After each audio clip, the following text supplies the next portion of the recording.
On a vidé des rues, mais on avait des autorisations de 30, 45 minutes, 1 heure, 2 heures maximum. Ce qui fait que c'était des journées de tournage, de temps de jeu très réduites, mais de préparation très intense. Et même si le temps était réduit pour jouer, puisqu'on jouait dans des conditions un peu compliquées, il y avait des moments vraiment jouissifs, quoi, de se balader sur les Champs-Élysées vides. Moi, je me souviens même à la fin des prises, on se regardait, on se disait, putain, c'est pour nous, quoi. C'est bizarre d'entendre l'écho sur des avenues comme ça. Barbès, moi Barbès, j'ai grandi là-bas, hein, ça m'a vraiment halluciné. Parce que même à 7 h du matin, 4 h du matin, il y a plein d'Arabes, de gens. Il y a toujours plein de gens de chez nous. De gens, quoi. Et là, nous, de l'avoir vidé comme ça, moi, c'est l'image qui m'a le plus impressionné, personnellement.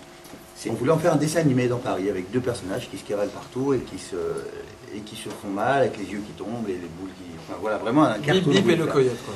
Et ensuite on s'est dit, rajoutons un élément fantastique qui serait Paris vide. Alors le projet devient encore un peu plus intéressant pour nous. Ouais. Et voilà, ça a donné ce tour. Et ensuite les personnages, un policier et un flic, un flic Quoi et un de mieux voleur. pour une poursuite. Quoi de mieux pour une poursuite? Hop, les pièces du puzzle se font, ça donne un scénario, tu saupoudres de dialogue hilarant, n'est-ce pas? On a écrit ce film juste après La Tour Montparnasse infernale, et on a mis 6-8 mois à l'écrire avec un autre auteur qui s'appelle Lionel Dutemps, qui est auteur chez Guignol maintenant. Et ce film était assez compliqué à faire, en fait.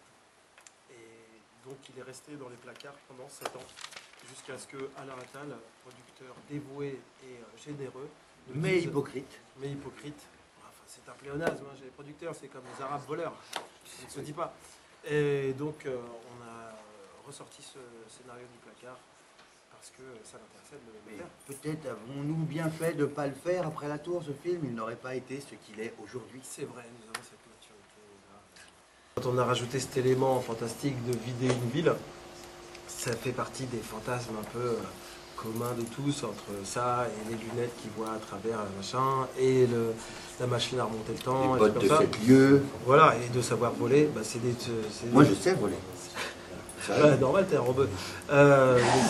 Mais sinon, pour le reste, effectivement, là, du coup, on a utiliser tout ce qu'on pouvait, un mec qui joue au Stade de France tout seul, qui habite à la Tour Eiffel. Ça fait quel effet quand on rentre sur la pelouse du Stade de France? Alors là, il faut le demander à Alice, parce que... Oh, on a tous vécu ça, on a tous été au Stade de France. Là, le stade, oui. moi, ouais, le seul vide. trip que j'ai eu tout seul, c'est la Tour Montparnasse. La Formule 1. La Formule 1. Donc j'ai vraiment pu profiter seul, sinon le reste...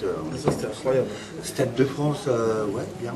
C'est pas impressionnant, le Stade de France? Ce qui m'a impressionné, franchement, c'est d'avoir marqué le nom du personnage sur l'écran géant. Et je regardais, il y avait écrit Curtis, en gros, et c'était le nom de mon maillot. Donc ça m'a un petit peu déstabilisé. J'étais un peu, ah, c'est moi. Bon, voilà, ça, c'est ça au Stade de France. Sinon, vu que j'ai joué la demi-finale en 98, moi, quand même. Ah, d'accord, quand même. Ouais. Ouais. Alors, ça sous le nom de Guy March.